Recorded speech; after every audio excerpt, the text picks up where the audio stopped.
Ladies and gentlemen, the story you're about to hear is true. The names have been changed to protect the innocent.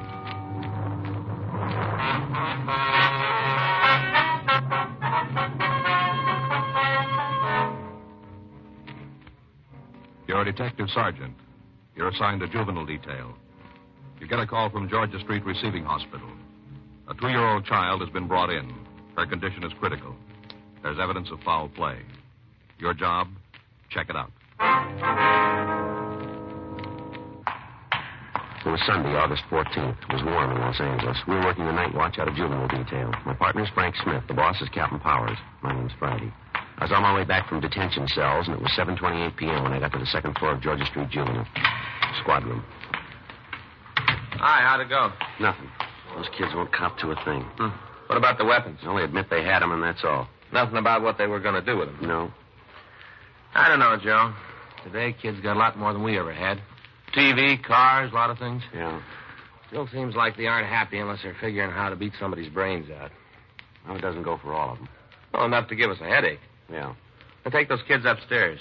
If they spent the same time doing something constructive that they do making the zip guns and saps, they'd have something worthwhile, something worth remembering.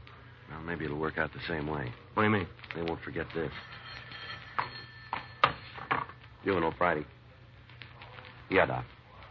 When'd she come in? Anybody with her? Give me that again, will you? Yeah, I got it. Okay. We'll check it. That's right. We'll get back to you later. Thanks, Doc. Bye. It was Dr. Sebastian. Yeah? Just brought a little girl into emergency. Had convulsions. How's she doing? Dead on arrival.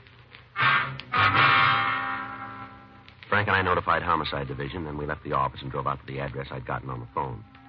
1784 Malabar Street was a small wooden house set on the back of the lot. A dead oak tree in the front yard was overgrown with ivy. Several broken and rusted children's toys were half hidden in the weeds near the front porch. We rang the front doorbell. Somebody ought to be home. The lights are on. Let's try it again.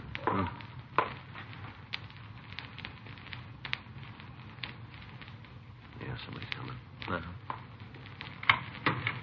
Yes? Ms. Manson? That's right. What do you want? Police officers would like to talk to you. We have to go through it all again. Don't you think I feel bad enough about it? We're sorry to bother you, ma'am, but there's some questions we have to ask you. All right, come on in. You might as well sit down. Thank you. Thanks. This is Frank Smith, and my name's Friday. How do you do, Miss Manson? Hello. You're the child's aunt, is that right? Yeah, her mother's my sister. And where's her mother? I don't know. Been trying to get in touch with her. Left messages all over town, but I guess she ain't got any of them. The child stay with you, does she? Yeah. Been here since she was 6 months old. Feel like she was my own. Mm-hmm. I got 3 kids myself, all boys. Always wanted a girl. When Joan said I could have Melissa, it made me feel real good. Like a daughter of my own, real good. Mm-hmm. No, it didn't make any difference to Joan. None at all. Wasn't anything that mattered much to her. I always thought Melissa was something that shouldn't have happened. In the way, that's what she said. Yes, ma'am. In the way. Mm-hmm. What happened this evening? What do you mean? Well, you're the one who called the hospital, aren't you? Yeah. As soon as I knew there was something wrong, called him. Mm-hmm. What happened? Well, this is Sunday. Yes. Every Sunday morning, Joan comes by and picks up Melissa, takes her for the day. Mm-hmm. Just like always, she was here this morning. Yes, ma'am. Going to be a big day. She told the baby they were going up to Griffith Park to the zoo, see the animals. Mm-hmm. Oh, we all sat around and ate. My kids and baby and Joan, and the kids went to get dressed. Yeah. After she was dressed, they left. Joan and Melissa going to the zoo and the ride. Real big day, real big. Mm-hmm. About 6 they came back. That's this evening? Yeah, 6 o'clock. The baby didn't look real good, kind of hot and flushed. Yeah. I asked Joan if she'd given her a lot of junk. She said no, nothing that had hurt her. That's what she said. Mm-hmm. Just came in the house and then she left. Said she had an appointment, that she couldn't be late. Just dumped the baby inside the house and walked out. I see. I gave her a bath. Thought it might make her feel better. She was running a little fever. Warm bath's supposed to bring down her temperature. Yes, sir. Didn't do any good at all. I asked her if she was hungry. She said she was, so I gave her some dinner. Had no more than taken one bite, and she had the first sip. Mm-hmm. Sitting right there at the table, and she had it. I didn't know what to do. Never had nothing happen like that before. I didn't know what to give her. Did you call a doctor? Yeah. We don't have a telephone, so I went down to the corner. There's a booth at the gas station. Yeah.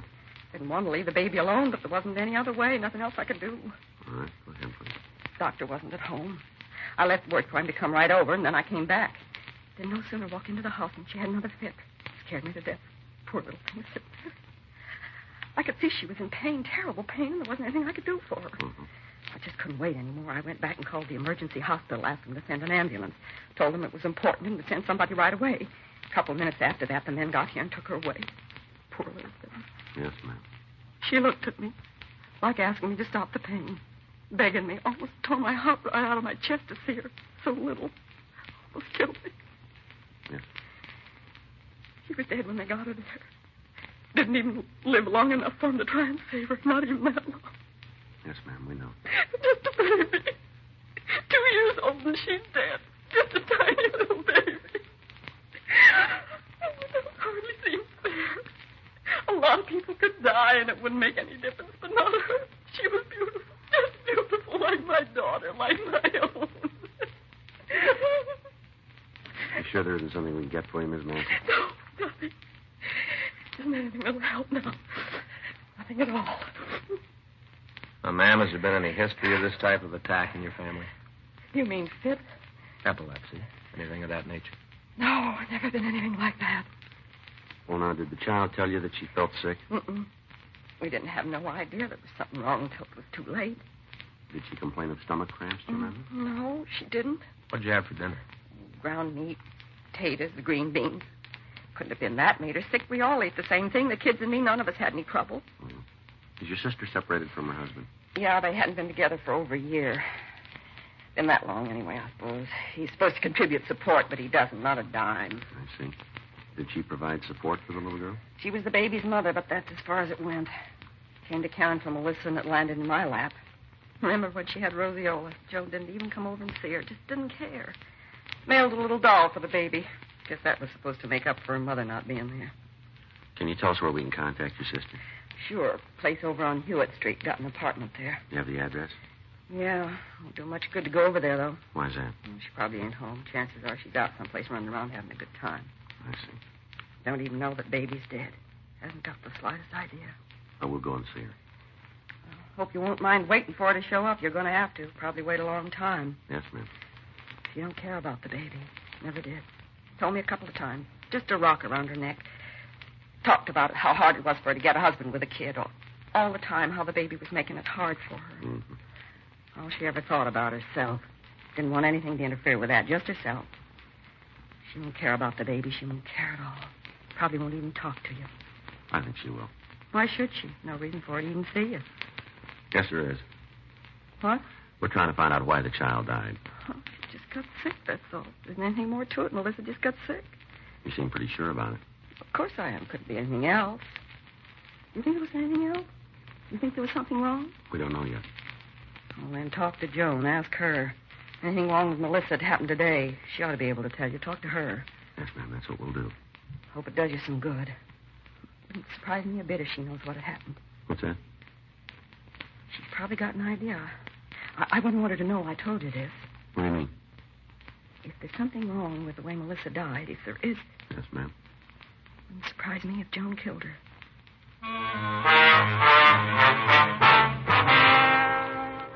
Frank and I left the house and drove over to the apartment on Hewitt Street. The name on the mailbox read Joan Guyman. We rang the bell, but there was no answer. We talked to the landlady, a Mrs. Enid Finden. She told us that the Guyman woman had left the place about 7:15 in the company of a man, and she hadn't returned. We asked her what she could tell us about Miss Guyman. Kind of hard to say right off. She's funny, you know how I mean? No, ma'am.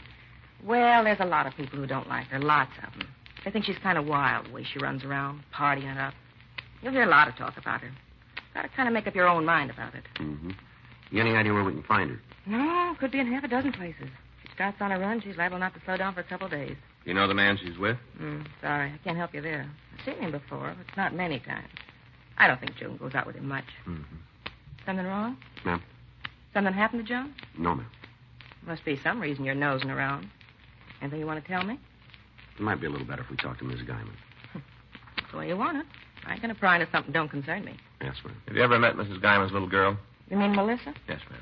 Sure. Two of them been here several times. Sundays, you know, Joan has a little girl. How they seem to get along. What? Miss Guyman and her daughter. How they get along. Well, you said it yourself. Melissa's her daughter. Yeah. What have you heard? Hmm? Somebody's been talking about how Joan treats the kid. Well, maybe you better tell her. I don't want to get her in no trouble. You understand that? Yeah. Well, I'd be down here watching the television, maybe doing some ironing, and I'd hear Joan yell at the baby. Loud. She used words a kid shouldn't hear, not that young. Yes, ma'am.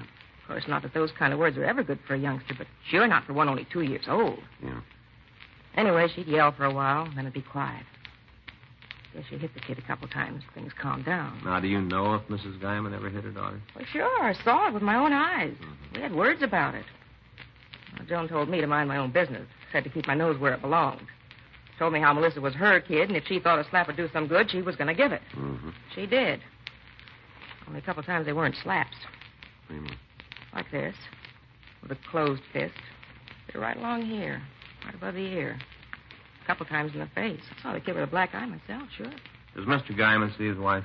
Not that I know. He said a couple times that he doesn't. I don't think she even knows where he is. Kind of sad, you know. Yeah? What happened? That's how all the trouble started. Mr. Guyman. Both of them used to live here when they got married. First off, they seemed pretty happy. Didn't have no idea there was anything wrong. Mm-hmm. Then when the baby was born, the trouble started. Wasn't long before the whole building knew about it. Of course, there was a couple of people who had an idea before. What's that? About her. Ma'am? Oh, running around, down to the bars, drinking, talking with other men. Now, I'm not a prude. Never been anybody who could say that about me. Nobody. Mm-hmm. But I just don't believe in married women doing it. Not them. That's what caused the trouble then, huh? You just put it down to that. Oh, my, they had some big arguments. Big ones. Hear them all over the building. All over the block, I guess, if he was listening. Mm-hmm. Well, it wasn't long after that he walked out on her. Left her flat with the baby. I see. Packed right up and moved out. Even took his phonograph records, everything. Don't think she's seen him since. Well, are they divorced, do you know? I don't know about that. A couple times she's talked about getting one. I don't think she's ever gone through with it. I see. No, she's planning on it. How's that? She wants to get married again. Told me that 100 times, how she wants to find a man and settle down. Just about all she talks about. Guess the big problem is Melissa. What do you mean? Well, I know she's had the chance. I know that for sure. Mm-hmm. A couple of the men have even talked to me about it. About how they want to marry Joan. Build a home for her. All comes back to the same thing. What's that? The kid. None of the men want a ready-made family. They're all willing to have one of their own, but it ain't easy for a woman with a 2-year-old child. Not easy at all. Mm-hmm. I know she thought a couple of times about leaving the kid with his sister. Some kind of problem there, too. Seems they were always fighting about it. Do you know what the arguments were about? Sure. Joan's sister didn't think she was doing enough to support the kid, you know. Figured she ought to have more money. Any of these quarrels ever get violent? Yeah, I heard them upstairs, yelling and screaming at each other. Almost as bad as Joan and her husband. Sister saying that either she had to hand over more money or else take Melissa out of the house. Joan saying that she didn't care what happened to the kid, yelling all over the place. Terrible the way they carried on. Mm-hmm. Be honest about it, I don't think either one of them really wanted the little girl. Neither one of them. Is that right? Both been just as happy if she'd never been born. Poor little kid. Wonder they didn't try to put her in another home, you know. Find some people who wanted her. Would have given her a chance to grow up being loved. That's right. Least they could have done, given the little kid a chance. Oh, I don't know. Maybe someday Joan will wake up, realize what she's doing. Mm-hmm. Maybe she will. Let's hope it's not too late. In the company of the manager, Frank and I checked Joan Guyman's room. There was no indication that she wasn't going to return. We asked Miss Bindon to notify us as soon as she heard from the Guyman woman. We returned to the office and checked with the crime lab. They'd finished going over the child's clothing, and they hadn't found anything out of order. We put in a call to the coroner's office, and we talked to Chief Deputy Coroner Vic Wallage. He told us that the autopsy would be held at 10 a.m. the following morning, and that we should have the results by 11. He went on to say that in his examination of Melissa Guyman, he'd found several bruises on her neck and back. However, he was unable to tell us if the blows might have been strong enough to cause her death. 12:16 a.m., we ran the names Joan Guyman and her sister through R&I. There was no record on the sister, but we found that the Guyman woman had been arrested several times in the last year on charges of 4127A, drunk. The rest of the night was spent in checking out the places she was known to have frequented. An attempt was made to find her husband without result. The next day, Frank and I met in the squad room early to put through a call to the coroner's office. Yeah. Mm-hmm. What about the bruises? I see. How long's that going to take? Right. We'll keep in touch with you. Okay. Bye. How about it? They finished. What's the cause of death? They're still not sure. What do you mean? They think she might have been poisoned.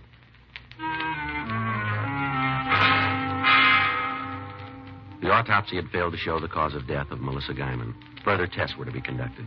In the meantime, the search for her mother continued. A check with the landlady showed the victim's mother hadn't returned to her home during the night. We contacted her sister, but she told us she hadn't heard from Joan Guyman. The afternoon papers carried a story on the little girl's death. Frank and I checked with Sergeant J. Allen again, but he hadn't come up with anything new. 3:20 p.m. You want to go out and see the sister? I don't think it's going to do much good. She said she'd call if she heard anything. Yeah. I got it. Do you have an old spade? Yeah, that's right. Yeah, we have. Well, where are you? All right, stay right there. That's right. Huh? As soon as we can. Joan Guyman. Where is she? Bar down on East 5th. She know about the little girl? Yeah, wants to see us right away. Well, that makes us even. She's got more of a reason. Says she killed her daughter.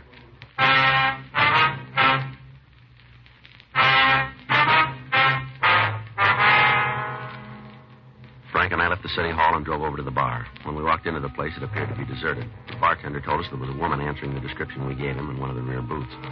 Joan Guyman was in her late 20s, but she looked at least 40. She'd been drinking heavily, and she'd been crying. Yeah? Somebody you're looking for? You're Miss Guyman? That's right. Who are you? Police officers. Frank Smith. My name's Friday. Yeah. I knew you'd be here. No good. Why don't you sit right down and make yourself comfortable? Which one of you fellas I talked to? He talked to me. Yeah. Well, then you know why I asked you to come down here. Yes, ma'am. You want to tell us about it? No. How's that? You asked me if I wanted to talk about it.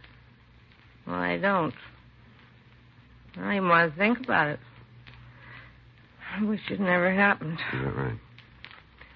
You probably think it's funny I'm not crying, don't you? Don't you? You think there's something wrong with me? My baby's dead and I'm not crying? Well, do you want to know why? You want to know? Why don't you tell us, lady? Because there ain't no tears left. Not a single one. I'm all cried out. That's why. You better put that down. You've had enough of that. I think I'll have a lot more. A lot more. You said you killed your little girl, is that right? That's right.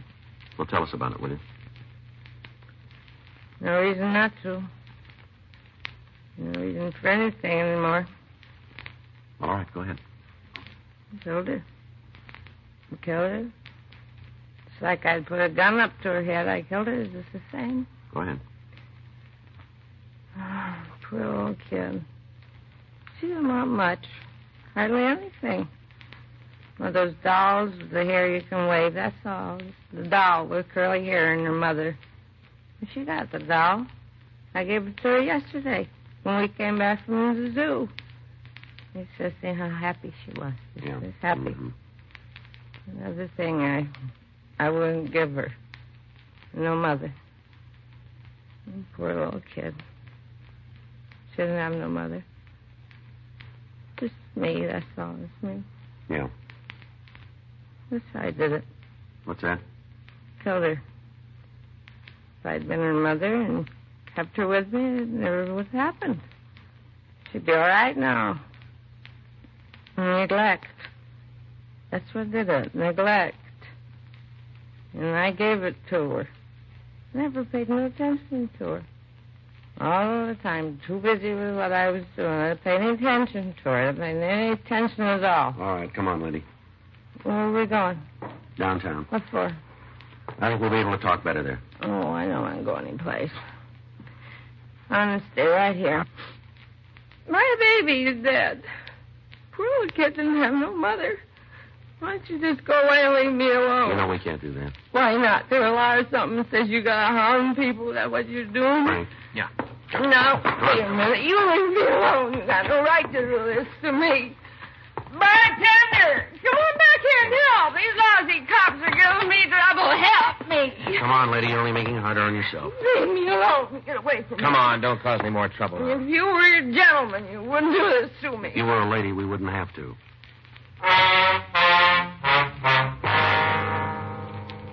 We took the woman back to the city hall. After several cups of hot coffee, she straightened out enough to give us a story. She went over each step of the previous day, naming all the places she and her daughter had gone and all of the foods they'd eaten. There was no apparent cause for the child's death. In talking to her, we found that the child was wearing different clothing when she was brought to the hospital. Frank and I drove out to Mrs. Guyman's sister's home and picked up the dress and the coat the little girl had worn. It was turned over to the crime lab, 2:15 p.m. Juvenile Friday. Yeah. I don't know. We'll have to check it. Right. Yeah, as soon as we know. Right. Ray Pinker over at the lab. Yeah? Just finished going over the little girl's dress. Find anything? A couple of stains. Yeah? Traces of poison. Along with the crew from the crime lab, Frank, Mrs. Guyman, and I went back to her apartment where a thorough search was started. From the analysis of the stains found on the child's dress, Sergeant J. Allen said the death might have been caused by minute quantities of poison in another fluid. While he and his crew went over the apartment, Frank and I talked to Mrs. Guyman. Couldn't be anything here. Was the child alone at all yesterday? No, I don't think so. We went to the zoo and came back here. Gave her the doll, and we played with that for a while. Mm-hmm. Did you leave the apartment at all? Yeah. Went down to the corner to make a phone call. Only gone a couple of minutes. Your daughter was here alone then? Yes, but she couldn't have gotten into anything. I was only gone a little while. I was still playing with the doll when I got back. Miss Guyman, our crime lab seems to think she might have been poisoned by some sort of polish. Well, what do you mean? Looks like a metal polish of some kind. I don't have any of that in the house. You sure? Certainly. I don't know. My place. They have to tear everything up like this. It'll all be straightened out. I hope so. Seems like there's never going to be an end to it. Joe? Yeah, Jack. See you a minute? What do you got? I think this is it. I found out in the kitchen under the sink. Metal polish. Yeah. Isn't one of the standard brands. Certainly isn't one of the off brands either, is it? I've never seen it before. Well, The bottle's almost empty. Cap was off when we found it. any chance it might have spilled out? No, it doesn't look like it. Not on the floor around the bottle. Hey, you want to come out in the kitchen? We'll check it for prints. All right. We got the kid out there. All right. Can you tell for sure, Jay? No, we can get an idea, though. There, Joe. It's coming through. You see there? Yeah. What do you think? Have to roll the child's prints to be sure. Looks like it, though. The fingers are pretty small. There, you can see yourself. Pretty tiny. I guess that does it. Mm-hmm. All right, thanks, Jay. What'd they find? You know how it happened? We think so, yeah. How? We found an empty bottle of metal polish in the kitchen. Looks like your daughter drank some of it. She couldn't have. I was with her all the time. She couldn't have gotten to it. You said you left her alone. But not that long. She didn't have time. I was only gone a couple of minutes. That's all. Just a couple of minutes. That was long enough. It's not true. Just making it up, trying to make it all my fault. No, ma'am. Yes, you are. You're trying to make out I did kill her. You're saying it's my fault. Well, it isn't. Well, then you tell us. Huh? Whose fault is it?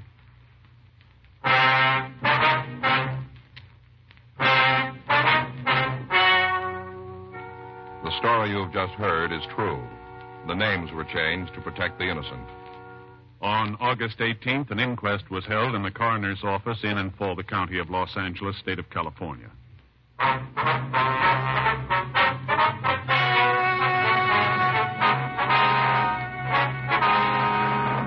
After examining all the evidence, a coroner's jury decided that the death of Melissa June Guyman was due to accidental poisoning.